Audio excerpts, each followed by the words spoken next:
Welcome to PR Tech Wednesdays, the weekly webinar where thought leaders discuss the latest in PR tech. If it's Wednesday, it's PR Tech Wednesdays. I'm your host, Eric Schwartzman. We do this every Wednesday from 12 to 1 p.m. Pacific time. It's free, and you can sign up at prtechwednesdays.com. Our guest today is Gregory Galant. He's the co-founder and CEO of Muck, a leading network for journalists on social media and a fully featured PR software platform. Gregory, welcome to PR Tech Wednesdays. Great to be on here. Thanks for having me. I want to start with a quick shout out to EFF. The Electronic Freedom Foundation champions user privacy, free expression, and innovation through impact litigation, policy analysis, grassroots activism, and technology development. The Electronic Freedom Foundation is a U.S. 501c3 nonprofit, and you can donate online at ericschwartzman.com/EFF. Now, our Bookstagram of the week is brought to you by the 2020 Secrets of Successful PR report, which you can download for free at ericschwartzman.com/secrets. All right, thanks for your questions. So the transitioning from a scrappy company to an established company, it's a great question. And aside from being able to roll contingency plans as we are now without having to hear video and audio, it's something I think about a lot, because what it takes to get started as an entrepreneur has almost nothing to do with what it takes to scale up a company. To start up, you have to be able to do everything yourself. You have to find fast way to do things. You just have to move without checking in with other people. Whereas as you start to grow, it's all about how you can communicate really well, lead your team, inspire other people to do things. And once you get beyond a handful of employees, really you can't rely on yourself to do anything. You have to be able to, you really have to be able to figure out how to recruit a good team, set up different positions of authority, let them kind of go and do things without being bottlenecked. So I think, the biggest thing is like just having that realization that what got you here isn't going to get you there. Focus more on your communication skills, which hopefully should resonate with all the PR, everyone in PR out there, because so much of being a CEO is simply communications. And then just realize you have to be willing to change and operate in a new and different way.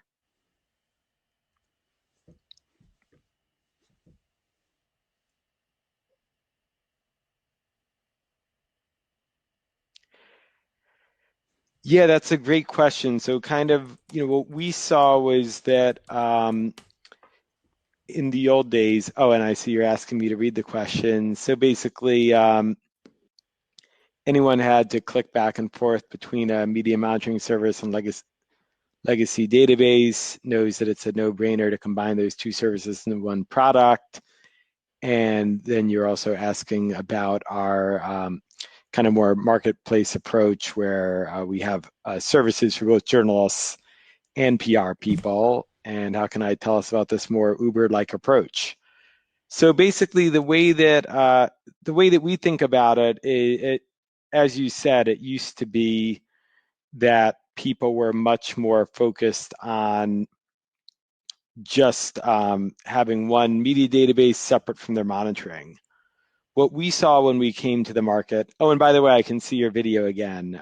Whatever you just did, fixed it. Nice to see you, Eric.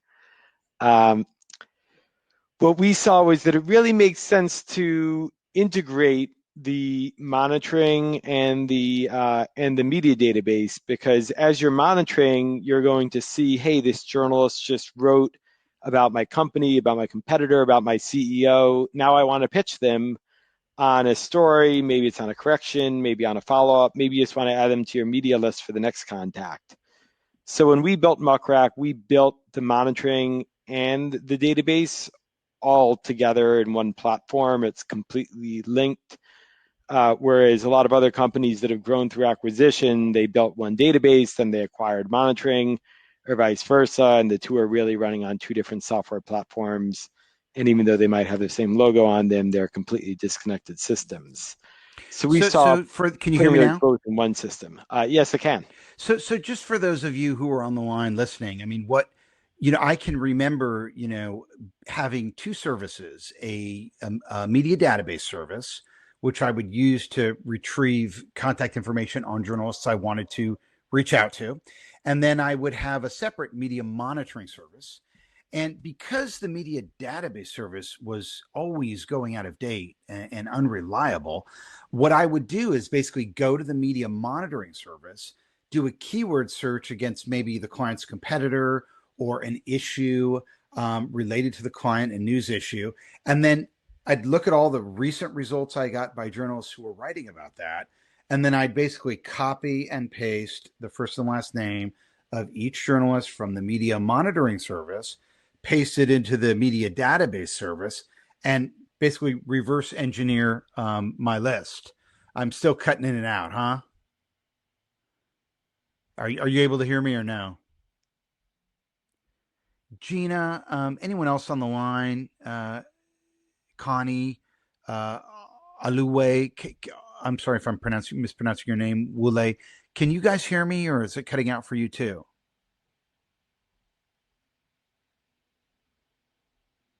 Okay.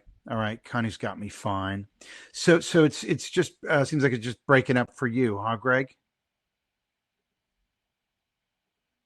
Did it freeze up on you again? Are you able to hear me or no?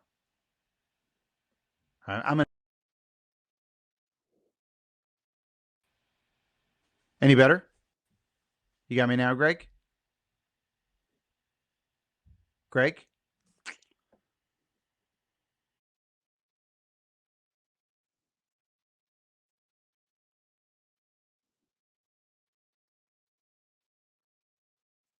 You got me back now? Yeah, I can hear you again. Would it um, would it So help if so I so tried loading through a different browser, or should we just try going on? I guess we should just go on. Sure. I'm in Safari, which I know is a safe browser for this service. What are you in? Sorry, the last half of what you said just cut out. Still can't get me, huh? Um, and you have a good signal and everything. Yeah, I'm at our office where we have very fast internet. Yeah, yeah. Well, I guess we'll just go on. I won't. I'll try to be short in my comments. So let me ask you this: if they made a movie about the rise of Muckrack, what kind of character would you be? I'd like to say, hopefully, I'm just a supporting actor, kind of like Brad Pitt in Once Upon a Time in Hollywood, where he won for supporting actor, but not for main actor, because as you say in the startup day, you can kind of be a superstar and work late and save the day. But as it scales up, it's really all about building a great ensemble and a great team. I'm really proud we have a lot of people who've been with the company, many since practically inception, and many for over 4 or 5 years now, which is a good chunk of time in today's tech startup age. So, I found that's been super powerful because the institutional knowledge they have is tremendous. And the fact that they have, relationships with our customers going back half a decade and can just, kind of compound on everything they've learned to have the next new innovation has been a big part of our growth. Let's talk about earned media relations. How does And Eric, I'm Muckrack? sorry, but you've frozen again for me. So, um, All right, I'm going to go ahead and if you have a I'm going to question, I'm going to happy ask the to read it question. or do whatever troubleshooting steps you'd like me to take. I'm going to ask the question, and then I'm also going to post the question. Okay, so let me do that. I'll post it to the text.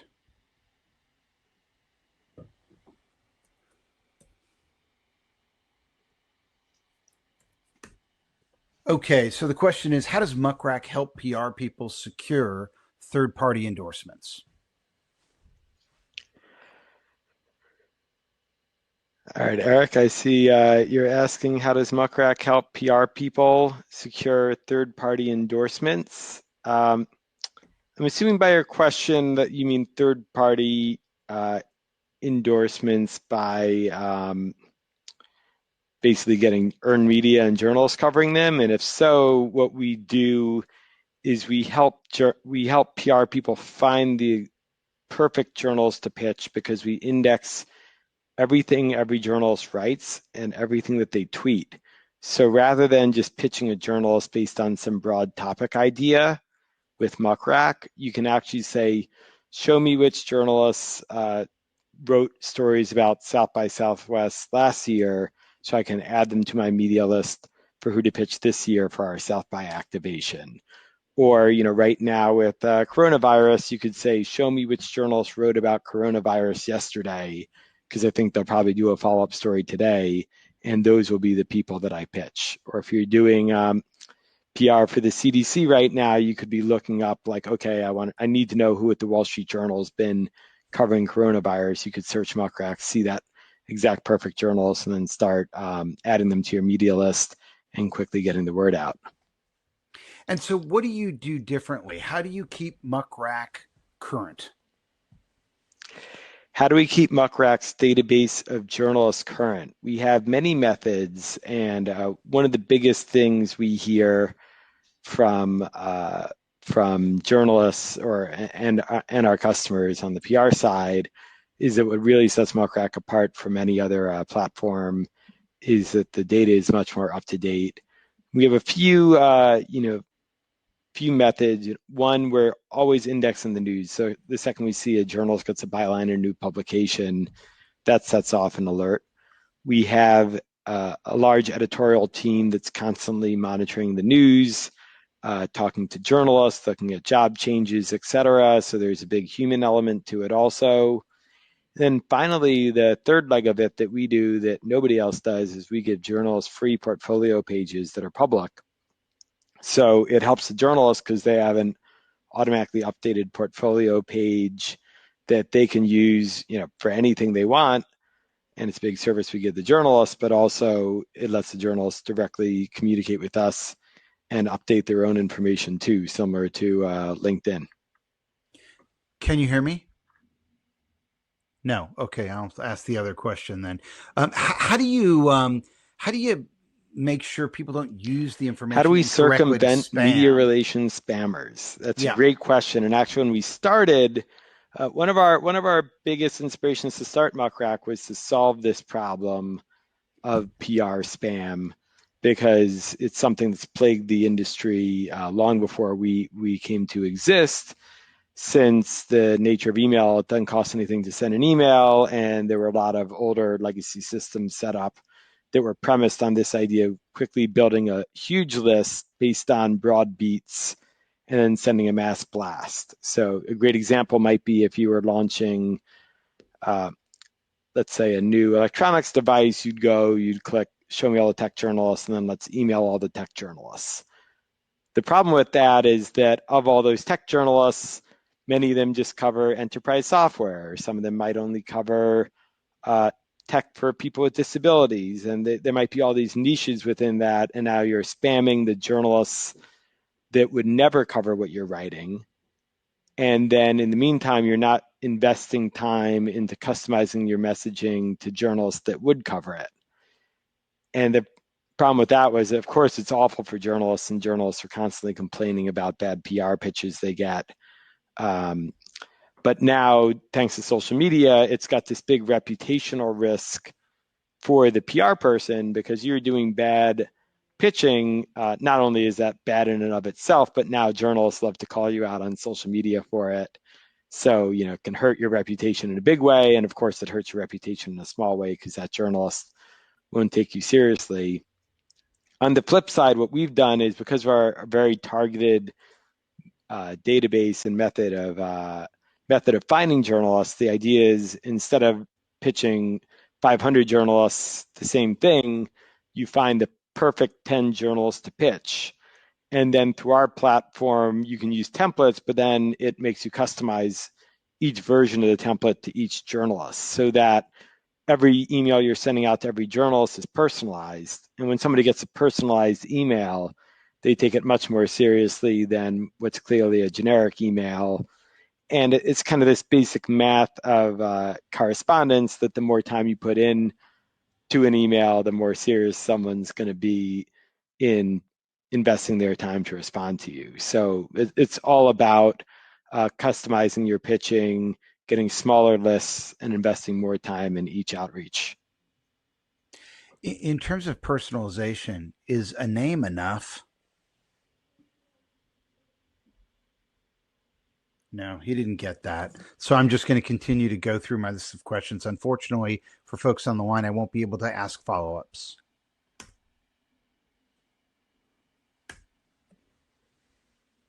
What are the most sought after? Who are the most sought after journalists in the database? So the most sought after journalists we see, it's all situational, and it really depends on what the story's about. So it can also vary based on what's going on in the world. So right now, with coronavirus, health journalists are quickly becoming the most sought after. Travel too, but then around CES, tech journalists end up being the most sought after. So very much relates to the time. That said, we're seeing people are putting a lot of focus now into which journalists write stories that get a real big social pickup.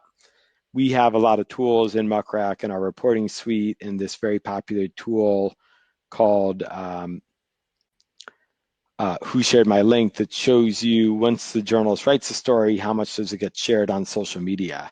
And journalists are people pitching, PR people are increasingly focused on pitching journals that get a big social lift for their story. Here's a question from Connie. See the next question, do we employ AI? For example, I'm trying to reach reporters who cover patents on occasion, economics reporters, but searching for those who've covered issues with the U.S. Trademark and Patent Office. That's a great question. We use a lot of AI to pull off what Muck does, because we're indexing the news in real time. So that's millions of stories from all around the world, making it searchable, and then also identifying the journalist that wrote the story, so that once you find those stories, you then have a complete workflow from finding the story to knowing who the journalist is to being able to communicate with them. And an example like that, you could be searching either USPTO, the term trademarks, registered trademark, and any keyword you can think of, any full Boolean you can think of. And then using the AI, it helps you figure out who are the journalists who are actually covering that. And then it enables you to reach out to them and pitch them on it. Connie, by the way, I'm releasing a 2020 media monitoring buyer's guide, and there's a 6-page section in there on AI. And I really got to the bottom of it. I spoke to academics and people with no axe to grind and nothing to sell. So to get a copy, just go to ericschwarzman.com/blog, sign up for my newsletter. It's free. I'll be sending it out next week. Okay, I'm going to go to the next question. What makes a great email pitch? Eric, I see you're asking what makes a great email pitch. We've actually done a ton of surveys of journalists, and anyone who wants to reach out to us for the survey results, just hit me up at Gregory on Twitter, greg@muckrack.com. But basically, we've seen that journalists, they really want short emails. So the vast majority want 2 to 3 sentences or just 2 to 3 paragraphs. I think it's a really important point, because a lot of people learn, if they've gone to journalism school themselves or studied PR, there's this idea that you're going to write a 500-word press release with the who, what, where, when, and why, the famed 5 W's that kind of tell you everything about the story. And then you send that out to journalists, and they have everything they need, and they can go write their story. In most cases, that's not the way to do it. The journalists, they don't have a lot of time. They can't read thousands of 500-word press releases every day and suss out the information. So what you need to do is send a very short pitch, just a couple lines, and make it intriguing. It's not about providing every piece of data to them. it's about giving them the big picture and intriguing them to want to ask questions, because journalists love to ask questions. So think of that first email you send them as just, how do you hook them? How do you get them interested in wanting to respond and ask more? And when you think about it that way, it really reframes how you write the emails and will make your emails a lot shorter and a lot more impactful. So I'm asking a follow-up. Is there a way to test out A what way is to the most test out the important most facts? important facts to include on that first email? That's a great question. So, there's this idea of like A/B testing and marketing, and specifically email marketing. And Muckrack actually gives you the software to do that, because we have open tracking and response tracking. So, hypothetically, you could send out one batch of emails to one journalist, one batch to another, and A/B test them. But the trouble with that is that, of course, if breaking news, if you give it to too many people, it's no longer breaking news. So it would be tough to get a big enough sample size to test that out in the same way you would with general email. That said, I think that you can learn over time, where you could be going through in Muckrack like your past bunch of the last 20 things that you pitched, and it would actually very clearly organize like which campaigns were more successful. You'd have to control for the newsworthiness, of course, but if you could say like, hey, here's 10 campaigns we pitched, we think our gut is they're all equally newsworthy, but this one was a snoozer, this one worked, you might go through it and say, well, this one had a better subject line than the other one. Or one of them, we did the 1,000-long pitch. The other one, it was 2 sentences long, and that worked out. So I think, kind of keeping that that kind of experimental mindset is great, and looking back at the data is super powerful. But you'd have to adjust your tactics from the kind of testing that you would do in email marketing.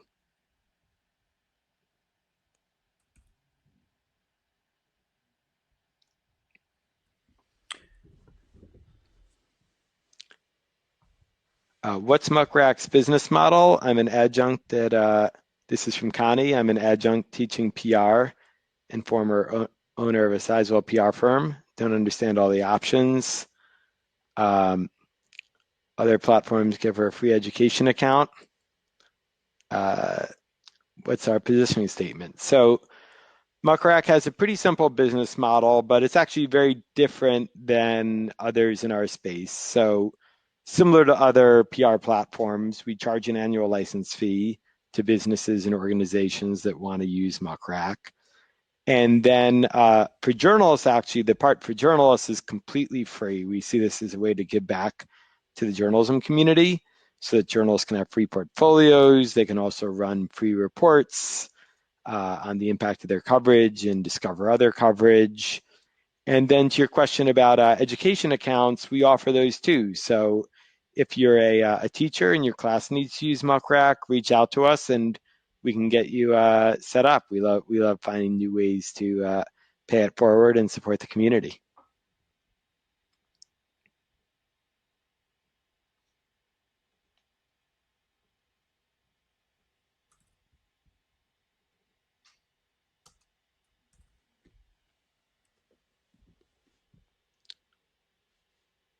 If I had a magic wand and could change one thing about how media relations works, what would it be? That's a great question. I'd have to say that that everyone in the media relations community realized how precious email is and how much they put on the line of their reputation, their company reputation, when they send an email. I think there's still, way too many people in the industry who will send out mass blasts and, just be kind of really quick about sending to a big list.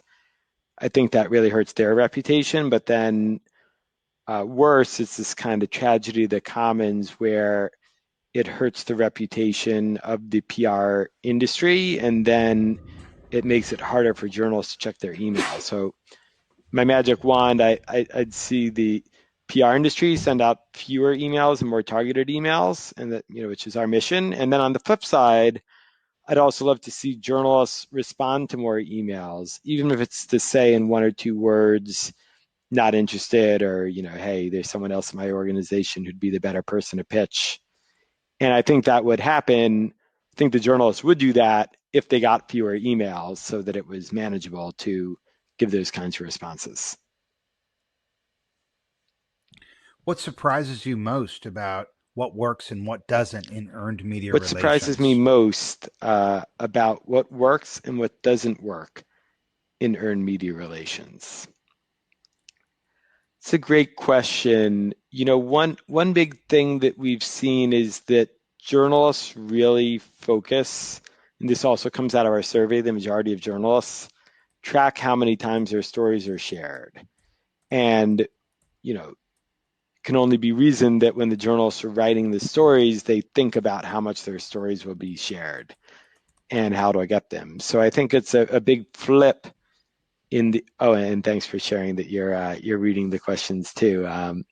So it's a big flip in how you need to think about pitching, where it used to be that all you really need to think about was, do you get your story placed somewhere?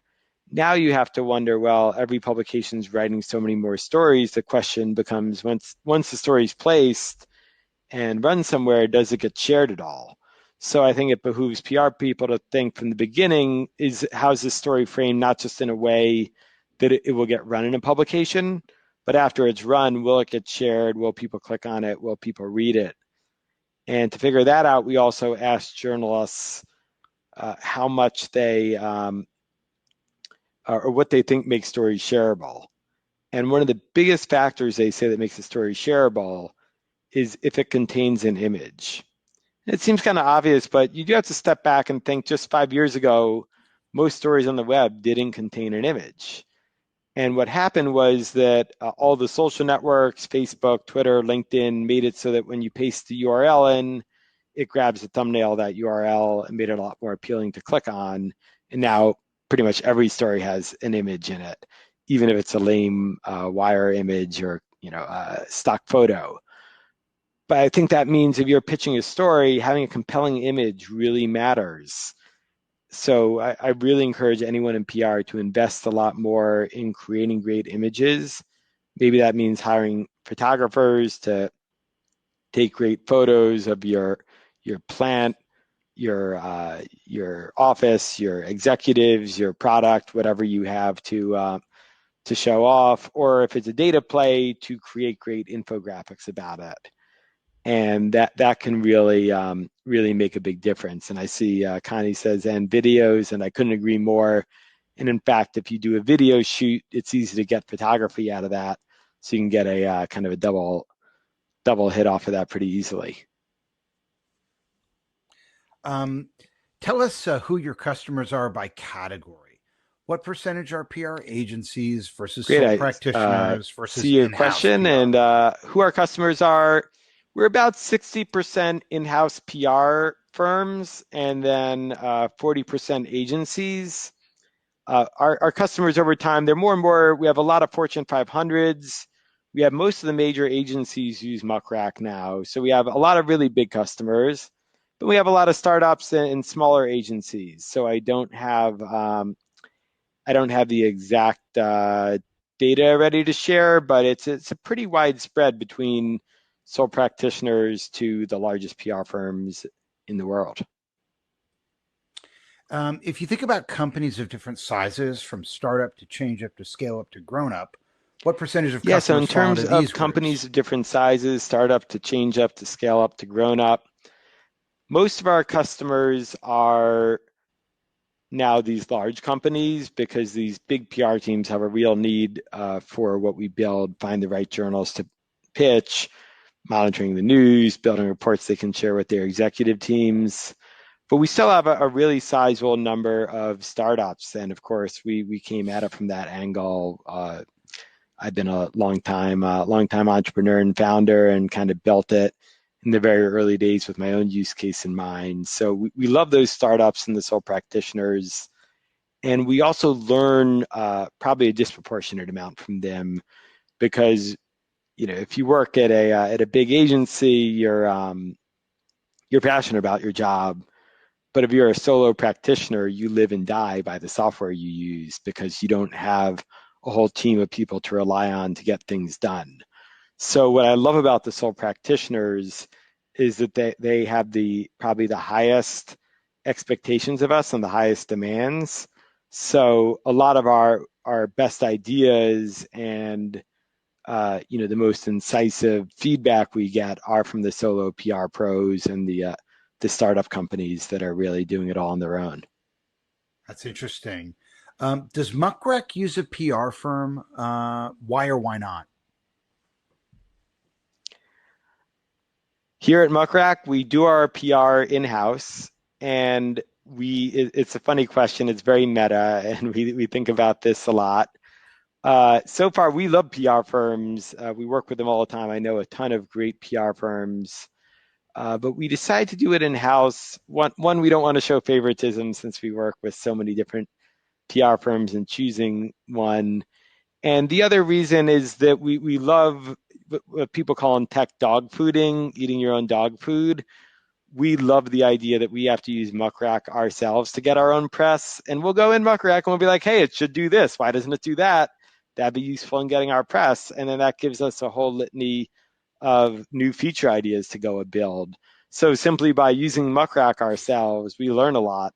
And even though we have someone whose job it is to do PR full time, sometimes what I'll do is I'll make new employees who've come to Muck from other software companies, but have never worked in the PR field. I'll tell them, hey, it's your job to go pitch a story now and go figure out how to do it in Muck. And it's a great way for them to learn what our customers go through every day, so they have empathy and then can bring more incisive or more on target feedback and ideas to how to improve Muck.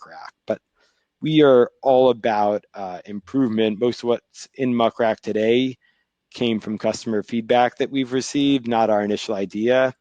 And we're launching continuously. Pretty much every week we're pushing something new to Muck. So having that feedback loop, both from using it ourselves and from listening to our customers, is essential to grow. I want to talk for a minute about preparing for earned media relations. So let's talk for a minute about doing media relations for small and medium-sized businesses and brands and personalities. Are there any prerequisite steps that these types of organizations need to go through before going after earned media?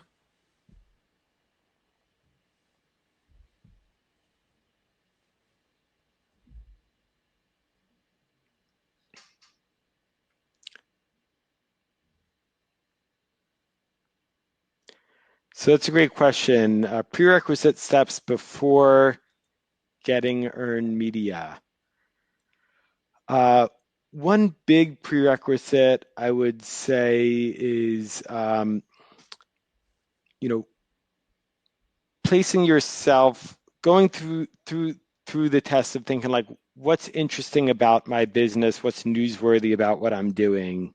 Because what I see happens all the time is that the thing that the startup founder gets obsessed with may have nothing to do with what the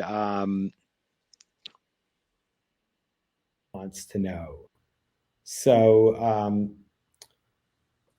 I like, let's say you're building a new technology, right? For you, it might be, what's really cool about it is that you've scaled it on AWS with virtual servers in this new way.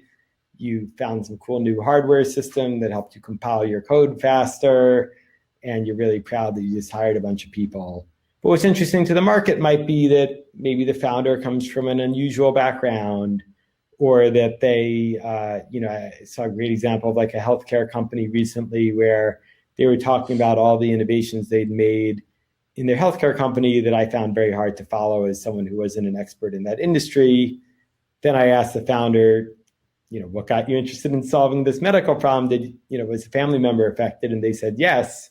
So all of a sudden it switches from like, oh, here's some obscure technological innovation that we made that's only interesting to people with a ton of background knowledge in the field, to here's something that I'm trying to solve a problem for my family member. That's a news story anyone can understand.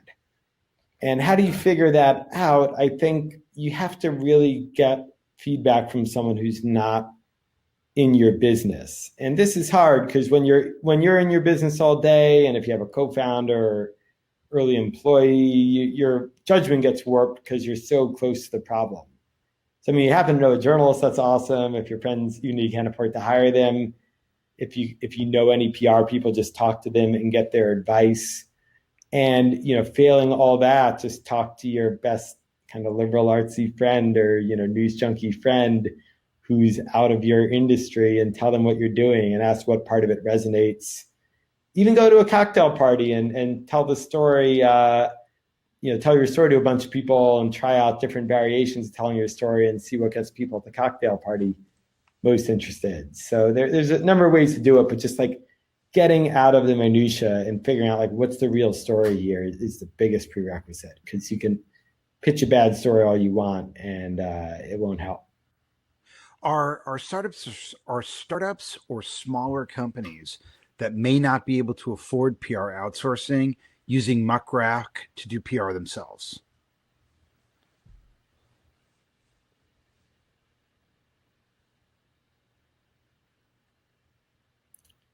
Yes, that's a great question. Are there startups or small companies that can't afford PR outsourcing and can use Muck to do it themselves?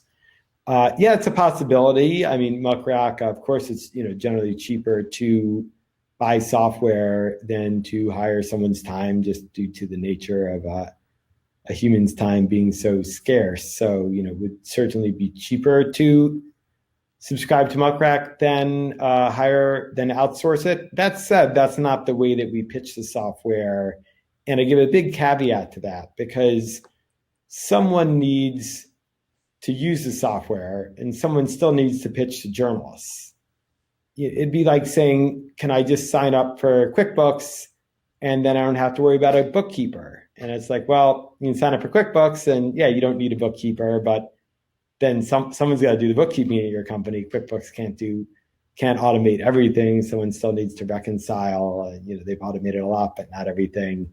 It's like that in anything. So, let's say you're the entrepreneur and you're thinking, I can't afford to hire the PR person. You could sign up for Muck, but then I just say you got to make the commitment. You have to say, okay, now you, Mr. Entrepreneur, you need to spend, or Ms. Entrepreneur, you need to spend 3 hours, 5 hours a week pitching yourself. You need to make the time to connect with the journalists, and you need to prioritize it, because you get in what you put in.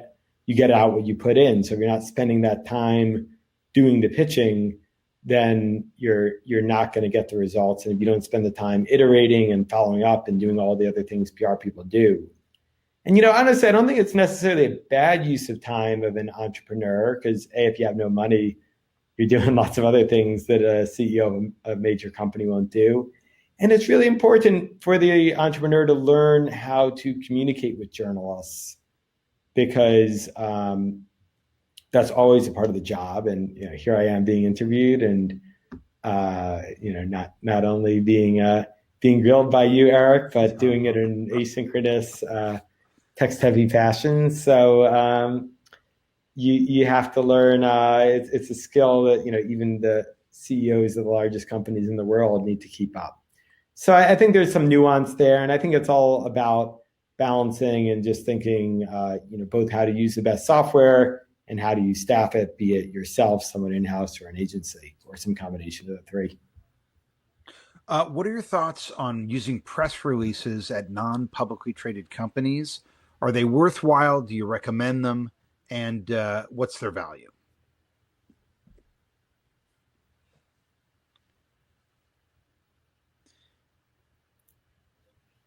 My thoughts on using press releases, I think the value prop has evolved with press releases. And I like to think of it in a broader way.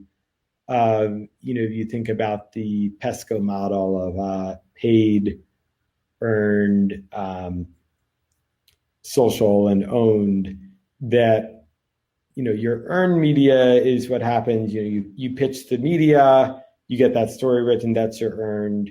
Your press release, I think, is one form of your own media, in that you want to put out a story that can go directly to customers. So it used to be that the press release was there because when it was invented, the internet didn't exist. So the idea was you'd write a press release. No end consumer is ever going to see that press release. It had to go through a journalist. So what you had to do was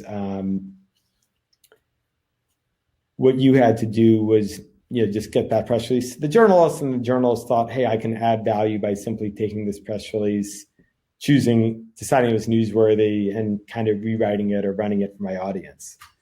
The internet's killed all that, because you put it out in a press release, the audience can read it. Journalist is only going to write about it if they can add value. So I think what you really need to think about holistically is your mix of what you're going to own to go direct to customers, and then think, should it be a press release? Should it be a blog post? Should it be a medium? Should it be a video like we're doing right now, or some other way to reach an audience? So I think that's the right way to think about press releases. And then I think you also, if you do use them, you have to write them in such a way that it's actually compelling for an audience, not in the kind of old style of writing a press release of just being something for consumption by journalists. Okay. What are the biggest lessons you've learned about running a PR tech business? The biggest lessons I've learned about running a PR tech business, I have to say, is to listen to PR people. I find it just so humbling all the time when I actually go out and meet with PR teams, and I spend as much of my time as I can doing this. And in fact, we're a bootstrap business. We're growing as fast as any venture-backed business, but we've never taken institutional money. So instead of having a board of directors of VCs, I think of it as our board of directors being our customers. So I spend all the time that I would spend raising money and talking to VCs, talking to PR people. And I learn a lot more from the PR people than ever would the VCs, because they know what it's like day in, day out, dealing with journalists, being in a crisis mode, sending emails that don't get responded to, all those pain points. And that's what I always take back, and now everybody at the company takes back, to figure out, what do we build next? How do we staff up? What changes can we make in Muck to be better? And the great thing about online software is you can change it in a minute. So it's always just kind of following that feedback loop, testing our assumptions, and learning from the customers. And can't tell you how many times we've had an idea internally, we take it to customers, we realize we got to completely flip our approach, because we hear from the customers what they really need. Okay, well, I want to thank you for coming. I want to give another shout out to EFF, the Electronic Freedom Foundation, protecting your personal privacy online. More information at ericschwartzman.com/EFF. I'd like to thank our two gold sponsors. Flux Branding is a world-renowned resource for defining your visual brand. Flux Branding is a group of creative visionaries and graphic designers dedicated to helping clients conceptualize and realize brand identities. Visit them at fluxbranding.com. And Digital Dragon, where children can develop the skills they need to prosper in the age of machines. Digital Dragon teaches digital literacy to tomorrow's programmers and technology entrepreneurs. More information at digitaldragon.com. I'd like to say thank you to Greg Galant of Muck. I guess you couldn't read my lips there. Maybe the video has froze again.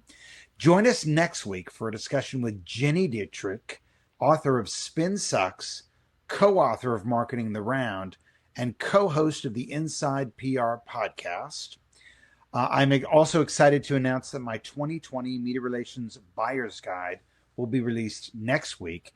If you'd like a free copy, sign up for my newsletter at ericschwartzman.com/blog.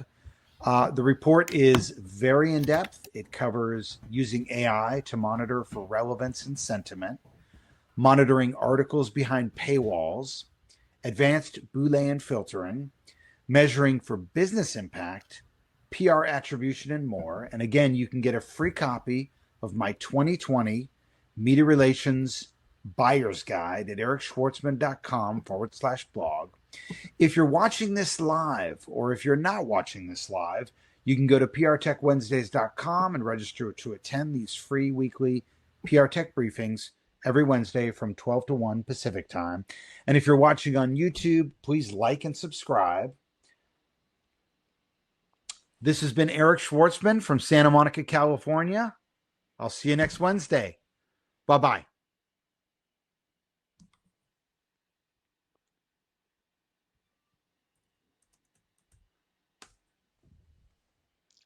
Bye, everybody. Sorry for the audio confusion, but hit me up on social. I'm just at Gregory. And Eric, thanks so much for having me on. This was a blast.